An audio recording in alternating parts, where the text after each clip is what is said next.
Regressions could be holding your reading back, and yet you may not even know what they are.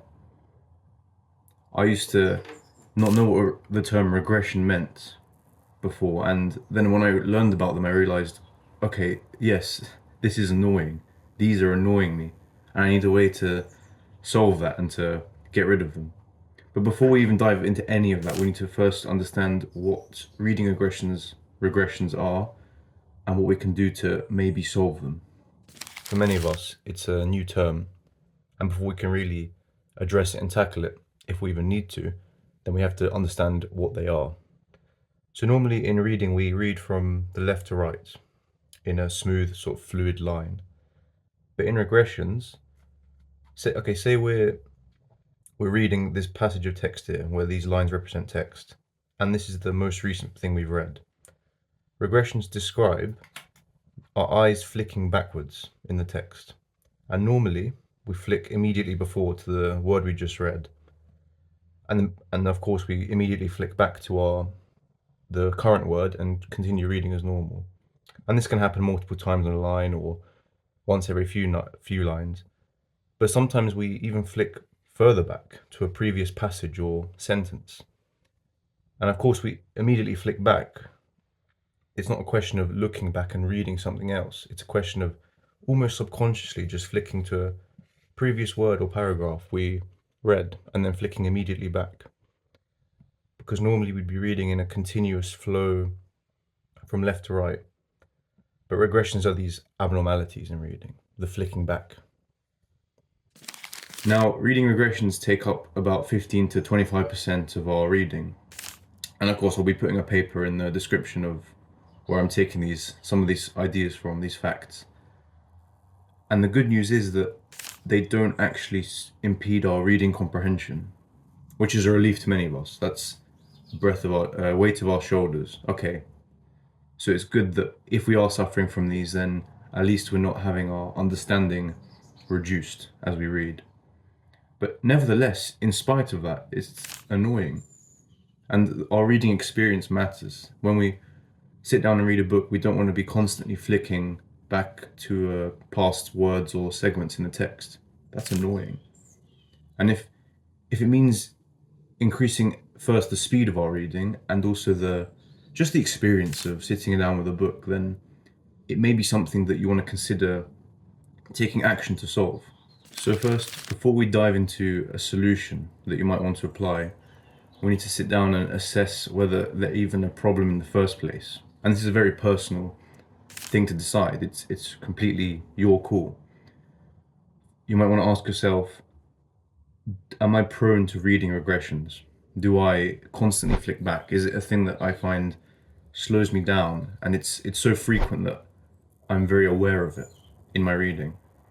Because for me, when I was early on, when I was getting first into books seriously, I found that I was doing that a lot, especially when in a distracted environment. I was kind of almost daydreaming the words, and they were going in one ear, falling out the other. And that included the regressions. I was flicking back to past words all the time, and it was just frustrating because I didn't feel like I was making enough progress in that given time period. So the first question I would ask is, how frequent am I doing these? And are they slowing me down to an extent that is a problem? Because of course the odd regression is fine, right? Like we will do that, it's completely natural in our reading. But are we doing it to such an extent that we're actually slower in the bigger picture? And the second question is, do you even find them annoying? Because I do. I hate them. I wish I could read fluently from left to right without even stopping to look at past words subconsciously. Of course, we need to clarify that there's a difference between actually going back and rereading a passage you didn't understand rather than just regressing, subconsciously flicking back towards it. That's an important distinction, because I want to be clear that I'm not saying it's bad to stop and go back to a sentence or word you missed. That's completely normal. It's good to do that. But what I'm talking about is the almost reflex actions of flicking back for no reason sometimes. So we want to ideally make our reading more fluid and prevent us from needing to do that in the first place if we missed a word or something. Okay, so now that you've answered those questions, and you're in two camps now. Either you suffer from regressions, but you don't really suffer. You just kind of experience them as anyone would, and it doesn't matter. And right now I'm in that camp. I've gotten better at reading in terms of the physical motion of it, the eye movements. And yes, we all experience regressions, but right now it's not a big deal to me. I don't need to fix it. It's fine. But you could be in the other camp where you feel like it's a big problem in your reading life. It's something you want to at least reduce to a more reasonable level so that you can just enjoy the experience of reading more.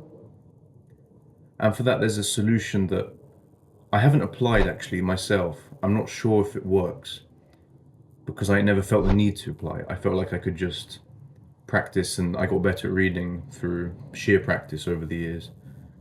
But I read this solution in How to Read a Book by Mortimer J. Adler. That's a great book. And he recommended that if you want to reduce them, then use your finger or a pencil, let's say. And as you're reading, you want to use the pencil to track essentially where your eye should be. Like we did when we were growing up as really young kids, we would use our finger to allow us to follow it on the page. But the trick is to do it slightly faster than you're initially comfortable with. Because if you're doing it at a normal pace, you're going to regress like usual.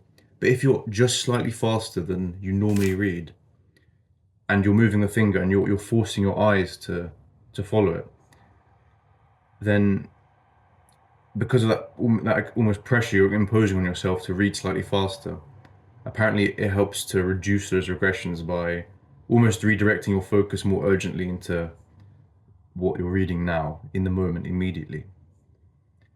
And give that a try if you feel like it's something that could help you.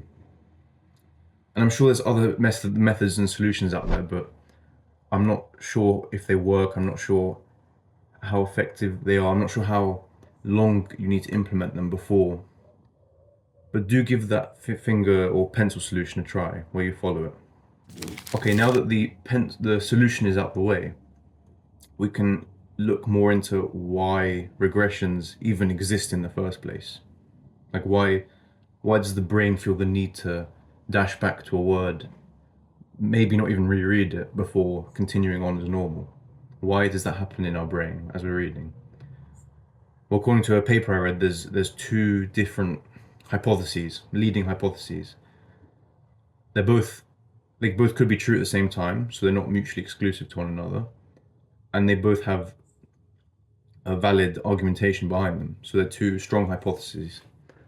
The first one, which the paper said was probably the most likely, was the reading hypothesis. And essentially what that is when we flick back and regress to past words and phrases, we do that not for no reason, but actually to reread the word. Maybe we missed a word, maybe we forgot what the word was, maybe we were confused by the phrase. And so, in a very valid fashion, we flick back to reread it, and that helps our comprehension. And I think within the paper there were several other studies that supported that claim. There was one, I think, that said it makes sense because when something clears up a previous ambiguity, we tend to regress back to it, or actually regress less in the future when we're more clear on what we're reading. And that makes sense, and that's a good thing, of course. And the second hypothesis is that we use the eye movements themselves not to literally reread the word, but we use them to trigger like a memory. We cue our memory simply by moving our eyes. And this is interesting because we all do it in our everyday life. If I ask you to recall your weekend last week, you might look up, or you might look in the diagonal direction. There's no point of that, you think, but there is. You're using it to trigger the memory in a way. There was an experiment done, which was also in the paper, where people sat down in front of an aquarium, no, sorry, a picture of tropical fish. And the group that was allowed to look around were later told, without seeing it, to recall the details of what they saw. And they found that only if they were allowed to freely move their eyes could they recall the details more accurately than if they were not allowed to. So in another scenario, they were told to look straight ahead and fixate on a central point. And by doing that, they made it harder for them to recall details. Whereas if they were able to move their eyes around, as they were doing while looking at the picture, they could actually recall way more facts and details about the fish. And the same is true for our memory. When we think about things, we look around and we look up. And the same idea could be applicable to our reading. Maybe we don't even need to reread the word itself. We just have to look back to the word, and the very act of looking back is enough to trigger a memory of what was being said there, roughly. We sort of map out the network of ideas and thoughts on the page, and we flick around to see. And of course, there's some weaknesses in that hypothesis, and I'm not going to go into all the details, but those two both could be true at the same time. But the paper said maybe it's probably the reading hypothesis more strongly. So ultimately, what's the conclusion from that? What can we take away? Reading regressions are not bad necessarily. It depends on you, right? It depends on how frequently they occur to you. If they annoy you, maybe they don't at all, and that's fine. And ultimately, if they do annoy you, you can try the tracking solution I mentioned earlier. And I hope that works for you. And I'd love to hear in the comments if it works for you, if you give it a try. And ultimately, it's your call. It's a very personal thing. I want you to decide if it's the right thing for you, if you even care, if it affects you but not enough to care. And then if it does, you can do something about it. And hopefully that's one small thing that can help your reading. Because yes, it's not the grandest of ideas. It's not how we actually understand the book itself. But it's important to not overlook the physical aspects of reading. We want to be in a comfortable chair. We want to be able to read fluidly. We don't want to be distracted. That's the physical side. And reading regressions is just one aspect of those that we should pay attention to. Thank you.